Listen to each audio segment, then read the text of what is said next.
Welcome to sociology classes. मैं हूं आपका दोस्त शिबू। आज हम डिस्कस करने वाले हैं ग्रीन पीस मूवमेंट के बारे में। ये जो ग्रीन पीस मूवमेंट का टॉपिक है इग्नो एमएस सोशियोलॉजी में बहुत इंपॉर्टेंट है।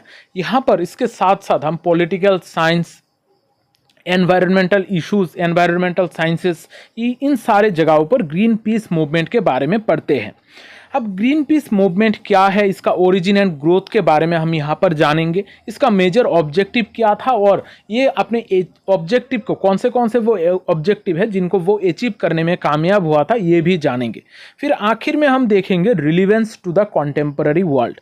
आजकल का जो ये कॉन्टेम्पररी वर्ल्ड है, यहाँ पर ग्रीन पीस मूवमेंट का क्या इंपॉर्टेंस है, ग्रीन पीस मूवमेंट का क्या इम्पैक्ट है, ये सारी चीज़ें यहाँ पर हम कवर करेंगे।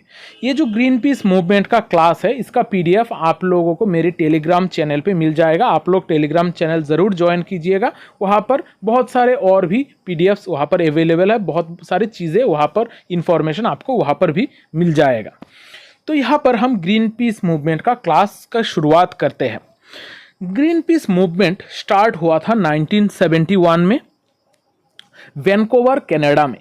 अब वैनकूवर कनाडा में इसका एस्टैब्लिशमेंट हुआ था 1971 में। अब जब हम ग्रीन पीस मूवमेंट की बात करते हैं, ग्रीन पीस नॉर्मली एक ऑर्गेनाइजेशन है। कुछ लोगों ने मिलकर इस ऑर्गेनाइजेशन की शुरुआत की थी। यहाँ पर कोई एक प्रोटेस्ट करने के लिए, यहाँ पर न्यूक्लियर टेस्ट के खिलाफ प्रोटेस्ट करने के लिए ये जो मूवमेंट है, ये जो ग्रीन पीस ऑर्गेनाइजेशन है, ये पहली बार शुरुआत होती है। फिर धीरे धीरे जाकर ये ग्लोबली हर जगह पर बहुत सारे अलग अलग कंट्रीज़ में इसके ब्रांचेस खुलते हैं, बहुत सारे लोग इसके साथ जुड़ते हैं। तो आज के वक्त पर ग्रीन पीस एक ग्लोबल नॉन प्रॉफिटेबल ऑर्गेनाइजेशन है जो हमारे पर्यावरण के लिए काम करता है, हमारा एनवायरमेंटल इश्यूज को लेकर जो काम करता है। यहाँ पर ये green peas normally non violent protest करता है। यहाँ पर लोगों के बीच में अवेयरनेस फैलाने का काम करता है कि एनवायरनमेंट को लेकर, एनवायरनमेंट के प्रॉब्लम को लेकर लोगों में अवेयरनेस फैलाने के लिए काम करता है और यहाँ पर सल्यूशन करने की भी बात की जाती है। ग्रीन पीस गवर्नमेंटल बहुत सारे पॉलिसीज़ में अपना इंटरवेंशन करता है, पॉलिसीज़ को इन्फ्लुएंस करता है, यहाँ पर एनवायरमेंटल इश्यूज़ लोगों तक पहुँचाता है, उनको समझाने की कोशिश करता है।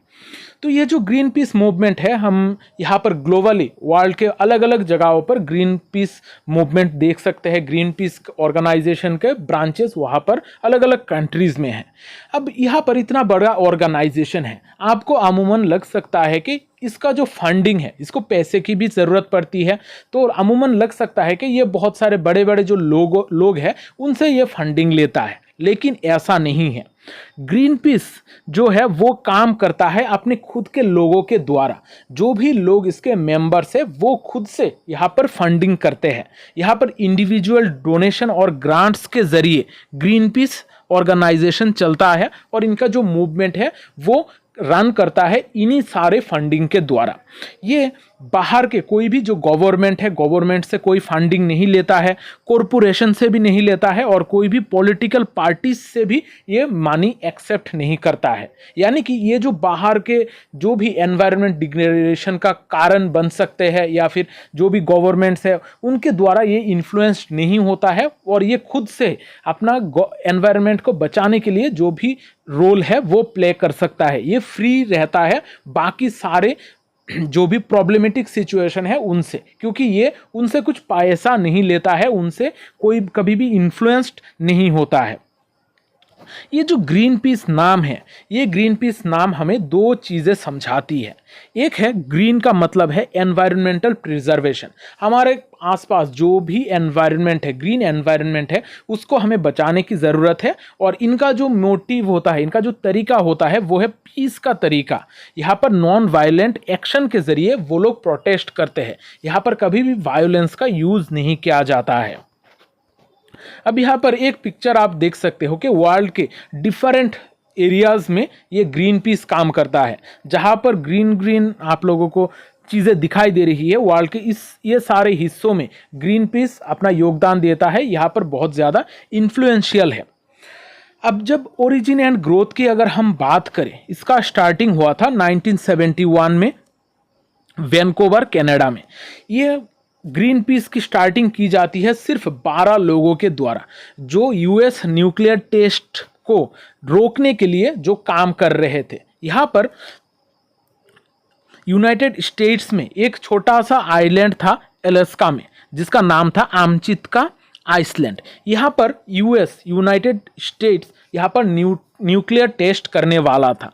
तो यहाँ पर न्यूक्लियर टेस्ट को रोकने के लिए, क्योंकि न्यूक्लियर टेस्ट के वजह से यहाँ पर जो खासकर जो पानी में जो जीव है, मरीन जो प्रॉब्लम्स है वहाँ पर हो सकती है, जो भी वहाँ पर एनवायरनमेंट है उसमें बहुत सारी दिक्कत आ सकती है। तो उनके कॉन्सर्न को लेकर ये सारे लोग, ये जो 12 एक्टिविस्ट थे, वो पहली बार ये मूवमेंट को छेड़ते हैं और एक फिश पकड़ने की जो बोट होती है उसमें वो लोग उस जगह पर जाने की कोशिश करते हैं। लेकिन ये जो मूवमेंट है, ये पहली जो फर्स्ट जो अटेम्प्ट था वहाँ पर ये फेल हो जाता है। इनका पहला जो मिशन है वो फेल हो जाता है, लेकिन ये ग्लोबल अटेंशन अट्रैक्ट करता है, क्योंकि पहली बार किसी ने न्यूक्लियर टेस्ट के खिलाफ आवाज़ उठाई थी। इस न्यूक्लियर टेस्ट के वजह से जो भी एनवायरमेंटल इश्यूज होने वाले थे, जो भी चीज़ें हो सकती है, इनके खिलाफ किसी ने आवाज़ उठाई थी।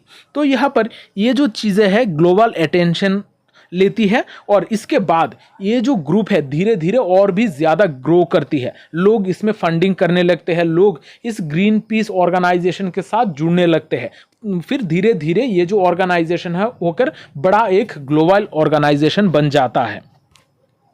अब ग्रीन पीस मूवमेंट का क्या क्या ऑब्जेक्टिव्स हैं, यहाँ पर हम कह सकते हैं कि इनका मेजर 6 एनवायरमेंटल इश्यूज को लेकर ये काम करते हैं।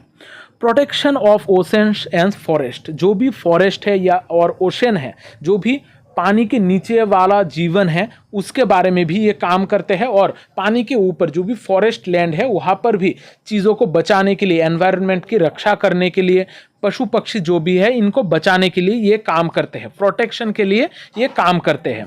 फिर ये क्लाइमेट चेंज के खिलाफ भी कॉम्बैट करते हैं, क्योंकि क्लाइमेट चेंज हमारे टाइम पर हर वक्त पर एक बहुत इशू रहता है, क्योंकि बहुत सारे फैक्ट्रीज के वजह से यहाँ पर एनवायरमेंटल डिग्रेडेशन हमें देखने को मिलता है। एनवायरनमेंट चेंज, एनवायरनमेंट में जो टेम्परेचर है उसमें इंक्रीज, एनवायरमेंटल पोल्यूशन, ये सारे चीज़ों को लेकर ये बातें करते हैं। जो भी क्लाइमेट चेंज हो रहा है उनको कॉम्बैट करने के लिए ग्रीन पीस काम करता है। यहाँ पर टॉक्सिक केमिकल की एलिमिनेशन जो होती है, अलग अलग फैक्ट्रीज से जो भी टॉक्सिक केमिकल का एलिमिनेशन होता है, जो भी टॉक्सिक केमिकल निकलता है उनको रोकने के लिए भी ये काम करते हैं, क्योंकि ये हमारे एनवायरनमेंट के लिए बहुत ख़राब एक चीज़ है। यहाँ पर जो जेनेटिक मॉडिफिकेशन चीज़ें हैं, मॉडिफाइड चीज़ें हैं, जेनेटिक इंजीनियरिंग के बारे में जो भी चीज़ें होती है, जैसे कोई भी क्रॉप है उसको जेनेटिकली मॉडिफाई कर देना, अलग अलग स्पीसीज़ को यहाँ पर मॉडिफाई कर देना, ये सारी चीज़ों को प्रिवेंट करने के लिए ये लोग काम करते हैं। Green peas movement nuclear threats को भी ख़त्म करने के लिए काम कर रहे थे, क्योंकि इनका जो फर्स्ट स्टार्टिंग होता है इनका मूवमेंट का, ग्रीन पीस ऑर्गेनाइजेशन जो पहला काम करता है वो है न्यूक्लियर टेस्ट के खिलाफ। तो ये लोग न्यूक्लियर टेस्ट के वजह से जो भी चीज़ें हो सकती है या फिर न्यूक्लियर एनर्जी को जो भी नेगेटिव चीज़ों में यूज़ की जा सकती है उनके खिलाफ ये लोग आवाज़ उठाते हैं। फिर ये लोग सस्टेनेबल ट्रेड को प्रमोट करने के बारे में भी बात करते हैं कि अलग अलग कंट्रीज़ में जो ट्रेड हो रही है वो सस्टेनेबल तरीके से होना चाहिए, जो भी गरीब कंट्री है उनको शोषण नहीं करना चाहिए, और यहाँ पर एक सस्टेनेबल तरीके का ट्रेड के बारे में भी ग्रीन पीस काम करता है। अब यहाँ पर बहुत सारे लगभग 6 ऑब्जेक्टिव के बारे में हमने बात की है। अब यहाँ पर बहुत सारे चीज़ों को ग्रीन पीस मूवमेंट अचीव भी कर लेता है। बहुत सारे चीज़ें हैं, बहुत सारे इश्यूज़ हैं जिनको सॉल्व करने में ये कामयाब भी हो चुका है। इनमें से जो इम्पोर्टेंट इश्यूज़ है, इनका जो इम्पोर्टेंट अचीवमेंट्स है वो है, ये लोग ban on toxic waste exports to less developed countries, यानी कि यहाँ पर जो टॉक्सिक वेस्ट है, नॉर्मली जो डेवलप कंट्रीज़ है वो ये सारे टॉक्सिक चीज़ें अंडर डेवलप्ड कंट्रीज़ में एक्सपोर्ट कर देते थे, लेकिन ये सारे चीज़ों में बैन करने में ये कामयाब होते हैं। इनका जो मूवमेंट है इसके वजह से जो निचले वर्ग का जो कंट्रीज़ है, जो छोटे छोटे कंट्रीज़ है, उनको बहुत सारे राहत मिली थी। यहाँ पर जो कॉमर्शियल व्हेलिंग है, यानी कि जो व्हेल फिश है उसको बहुत ज़्यादा पकड़ा जाता था, उसको कॉमर्शियल तरीके से उसका बिजनेस किया जाता था, जिसके वजह से जो ओशन की एनवायरनमेंट है वो दिन ब दिन खराब हो रही थी। तो इसके खिलाफ भी वो लोग आवाज़ उठा रहे थे और यहाँ पर एक कॉमर्शियल व्हेलिंग में वो लोग एक बैन तक लगा देते थे या फिर उसको थोड़ा बहुत रोकने में कामयाब हो गए थे। फिर यहाँ पर इसी व्हेल को बचाने के लिए साउथ ओशन व्हेल सेंचुरी का भी एस्टैब्लिशमेंट की गई थी। इसमें ग्रीन पीस मूवमेंट का बहुत इंपॉर्टेंट हाथ था। यहाँ पर जो भी रेडियो एक्टिव वेस्ट है जो पहले सी में डंप किया जाता था, ओशन में डंप किया जाता, इसको रोकने में भी ये लोग सक्षम हुए थे। यहाँ पर जो large scale drift net fishing होती थी जो इंटरनेशनल वाटर्स पे होती थी, यानी कि यहाँ पर जो मछलियाँ है मछलियों के संरक्षण के लिए भी ये काम कर रही थी। मछलियों का जो स्पीशीज है उनको ख़त्म किया जा रहा था, उनको अनऑथेंटिकली पकड़ा जा रहा था। तो ये सारी चीज़ों को भी ख़त्म करने में ग्रीन पीस मूवमेंट का बहुत इंपॉर्टेंट हाथ था। यहाँ पर जो न्यूक्लियर टेस्ट है जिसको लेकर इनका पहला मूवमेंट स्टार्ट हुआ था उसमें भी बैन लगाने के ये काम करता है, यानी कि न्यूक्लियर टेस्टिंग में जो बैन लगा था वो नॉर्मली ग्रीन पीस मूवमेंट के वजह से ही लगा था। अब ये सारी चीज़ें हमने देख ली है, ऑब्जेक्टिव देख ली है, इनका मेजर अचीवमेंट देख ली है। अब हम देखते हैं relevance to the contemporary world. आजकल का जो हमारा दुनिया है यहाँ पर ग्रीन पीस मूवमेंट का क्या इंपॉर्टेंस है, क्या वो सोल्यूशन है जो ये ग्रीन पीस मूवमेंट करता है। अब ये जो पॉइंट है या फिर जो क्वेश्चन है ये इग्नो MSU 003 में बहुत ज़्यादा पूछा जाता है, बहुत बार ये एग्जाम में आया है, तो इसको लाइटली मत लीजिएगा, इसको थोड़ा केयरफुली देखिएगा। इसका नोट को भी आप लोगों को अच्छी तरीके से पढ़ के जाना है। इसका नोट आप लोगों को PDF फॉर्म में मेरे टेलीग्राम चैनल पे मिल जाएगा। तो यहाँ पर जब हम ग्रीन पीस मूवमेंट की बात करते हैं, ये आजकल के कॉन्टेम्पररी वर्ल्ड में भी हाईली रेलिवेंट है। हम आजकल के टाइम पर क्लाइमेट चेंज का इशू बहुत ज़्यादा देखते हैं। हमारी दुनिया में क्लाइमेट चेंज को लेकर बहुत ज़्यादा अवेयरनेस हमें देखने को मिलती है। क्लाइमेट बहुत ज़्यादा रेपिडली चेंज हो रहा है। यहाँ पर टेम्परेचर जो है वो इंक्रीज़ हो रहा है, वेदर एक्सट्रीम तरीके का बनता जा रहा है। अलग अलग जगहों पर वेदर में बहुत ज़्यादा बदलाव देखी जा रही है। बायोडाइवर्सिटी में जो भी है स्पीसीज है, अलग अलग स्पीसीज में खतरा देखने को मिल रहा है, हमारा इकोसिस्टम खतरे में आ रहा है। ये सारी चीज़ें मेनली हमारा क्लाइमेट चेंज का ही इशू है जो बाद में जाकर एक बड़ा एनवायरमेंटल इशू बन जाता है। तो ये सारे चीज़ों के खिलाफ ग्रीन पीस मूवमेंट छेड़ी जाती है। ग्रीन पीस ऑर्गेनाइजेशन इन सारे चीज़ों के खिलाफ काम करती है। क्लाइमेट चेंज को रोकने के लिए ये सारे लोग आवाज़ उठाते हैं। अब ये क्लाइमेट चेंज का जो ग्लोबल इशू है इसमें ग्रीन पीस मूवमेंट का बहुत इंपॉर्टेंट रोल था। यहाँ पर लोगों को अवेयर किया जा रहा था, यहाँ पर लोगों को मोबिलाइज किया जा रहा था। जो गवर्नमेंट है उनको अलग अलग पॉलिसीज तैयार करने के लिए प्रेशराइज भी किया जा रहा था। ग्रीन पीस मूवमेंट ये सारे काम कर रहा था ताकि हमारे जो एनवायरनमेंट है उसको हम रक्षा कर सके, एनवायरनमेंट का जो डिग्रेडेशन है वो दिन ब दिन कम किया जा सके। यहाँ पर वो लोग बहुत सारे सस्टेनेबल सल्यूशन की भी बात करते हैं। यहाँ पर ग्रीन पीस जो है वो इंटरनेशनल एग्रीमेंट्स में भी अपना इन्फ्लुएंस दिखाता है। जो भी गवर्नमेंट पॉलिसीज बनाती है या फिर इंटरनेशनल एजेंसीज, इंटरनेशनल ग्रुप्स जो भी पॉलिसीज बनाती है उनमें भी इनका इफेक्टिवनेस हमें देखने को मिलता है। यानी कि अगर हम ओवरऑल बात करें, ग्रीन पीस मूवमेंट आज के वक्त पर बहुत इंपॉर्टेंट रोल प्ले करता है हमारा क्लाइमेट चेंज को रोकने के लिए, एनवायरमेंटल इश्यूज को सॉल्व करने के लिए। अब यहाँ पर जब हम सॉल्यूशन की बात करते हैं, green peas movement green jobs की बात करता है। यानी कि हमारा एनवायरनमेंट को अगर हमें रक्षा करना है तो ग्रीन जॉब्स के ऊपर हमें फोकस करना है। अब ये ग्रीन जॉब्स नॉर्मली होता क्या है? जो हमारा प्रेजेंट डे में हमारा जो इकोनॉमी है, इकोनॉमी में ज़्यादातर प्रॉब्लमेटिक चीज़ें ही की जाती है, ज़्यादातर वो सारे प्रैक्टिसेस की जाती है जो हमारे एनवायरनमेंट के लिए ख़राब है। तो यहाँ पर ग्रीन पीस ऑर्गेनाइजेशन जो है वो ग्रीन जॉब्स की बात करता है, जो हमारा एनवायरमेंटल सस्टेनेबिलिटी और इकोनॉमिक ग्रोथ दोनों को ही एक साथ लेकर आगे बढ़ेगा। यानी कि यहाँ पर लोगों की इकोनॉमिक ग्रोथ ग्रोथ, कंट्री की इकोनॉमिक ग्रोथ तो होगा ही, साथ साथ हमारा एनवायरनमेंट भी बेहतर रहेगा। अब यहाँ पर कौन से वो जॉब है जो हम ग्रीन जॉब में कंसिडर कर सकते हैं, जो हमारे एनवायरनमेंट को रक्षा कर सकते हैं, साथ ही साथ हमें इकोनॉमिक स्टेबिलिटी भी प्रोवाइड करेंगे। ग्रीन जॉब्स में हम देख सकते हैं रिन्यूएबल एनर्जी के ऊपर ज़्यादातर फोकस करना, जैसे न्यूक्लियर एनर्जी को छोड़कर जो हमारा रिन्यूएबल एनर्जी के सोर्सेस है, जैसे हमारा वाटर के द्वारा, विंड के द्वारा जो एनर्जिकल सोर्सेस है, रिन्यूएबल एनर्जिकल सोर्सेस है, उनके ऊपर फोकस करना। फिर सस्टेनेबल एग्रीकल्चर को प्रैक्टिस करना। जैसे मैंने पहले ही बताया है कि आज के वक्त पर जेनेटिकली मॉडिफाइड क्रॉप्स को यूज़ किया जाता है, जो नॉर्मल हमारे आमूमन जो खेत फसलें हैं उनके ऊपर ध्यान ना देकर अलग अलग तरीके का हाइब्रिड बीज लाए जाते हैं जिसके द्वारा खेती की जाती है। इसके वजह से हमारा जो एग्रीकल्चरल प्रैक्टिस है वो सस्टेनेबल नहीं रह रहा है। तो सस्टेनेबल एग्रीकल्चर प्रैक्टिसेस के बारे में यहाँ पर बातें की जा रही है, लोगों को इस तरीके का जॉब्स प्रोवाइड की जा सकती है, और इको फ्रेंडली मैन्युफैक्चरिंग जो भी चीज़ों में की जाती है उसको और भी ज़्यादा इंपॉर्टेंस देने की बात की जाती है।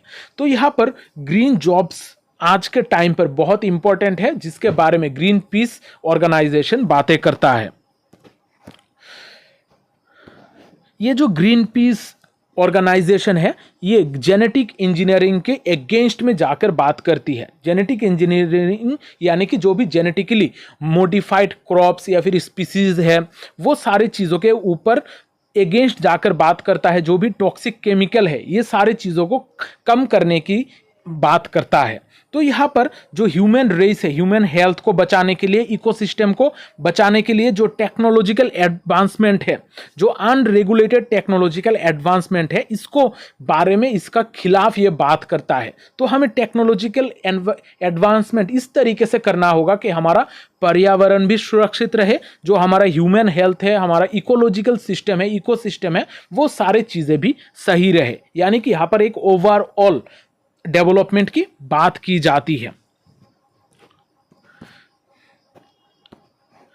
अब अगर हम ग्रीन पीस का मेन ऑब्जेक्टिव की बात करते हैं तो इसका जो मेन ऑब्जेक्टिव है आज के टाइम पर बहुत ज़्यादा रिलेवेंट है। हमारी सोसाइटी को, हमारा एनवायरनमेंट को, हमारे वर्ल्ड को सुरक्षित रखने के लिए ग्रीन पीस का जो भी ऑब्जेक्टिव्स है उनको हमें फॉलो करना चाहिए, क्योंकि उनके जो मेजर प्रिंसिपल है वो है इकोलॉजिकल प्रिजर्वेशन और सस्टेनेबिलिटी। यानी कि इकोलॉजी को हमें प्रिजर्व करना चाहिए, एनवायरनमेंट को रक्षा करना चाहिए और हमें एक सस्टेनेबल पथ को अपनाना चाहिए। यहाँ पर एनवायरनमेंटल चैलेंजेस को रोकने के लिए, जो भी अलग अलग एनवायरनमेंटल चैलेंजेस है उसको एड्रेस करने के लिए ग्रीन पीस मूवमेंट काम करता है। अब ये सारे चीज़ों के वजह से हम देखते हैं कि ग्रीन पीस मूवमेंट बहुत सारे स्ट्रेटजीज को अपनाती है, बहुत सारे कैंपेन करती है, ग्लोबल एनवायरनमेंटल एक्टिविज्म करती है हमारी एनवायरनमेंट की रक्षा करने के लिए। ये सारे जो मेनली ग्रीन पीस मूवमेंट है, ग्रीन पीस ऑर्गेनाइजेशन है, इसके द्वारा आज के टाइम पर बहुत सारे और भी ऑर्गेनाइजेशन तैयार हुए हैं। इनसे इंस्पायर होके, इनसे मोटिवेटेड होके और भी ऑर्गेनाइजेशन स्टार्ट हो रही है। बहुत सारे गवर्नमेंट इनका जो बातें है इसको समझ रही है और एनवायरनमेंट को एक अलग बेहतर एनवायरनमेंट बनाने के लिए काम कर रही है। यहाँ पर वर्ल्ड वाइड हम ग्रीन पीस मूवमेंट का इफेक्ट देख सकते हैं आज के टाइम पर। तो आज का ये जो क्लास है मैं यहाँ पर ही ख़त्म करता हूँ, और ये जो टॉपिक है, आज का टॉपिक है इग्नो MSO 003 यानी कि सोशियोलॉजी ऑफ डेवलपमेंट के लिए बहुत ज़्यादा इम्पोर्टेंट है, और एग्ज़ाम में इसका रिगार्डिंग एक क्वेश्चन लगभग हर बार पूछी जाती है। हर ऑल्टरनेटिव ईयर में ये क्वेश्चन आता है, तो इस क्वेश्चन को अच्छी तरीके से प्रिपेयर करके जाइएगा। अगर आप इस क्लास के जो भी नोट्स है इसको पढ़ लेते हो तो ये आंसर आराम से कर सकते हो।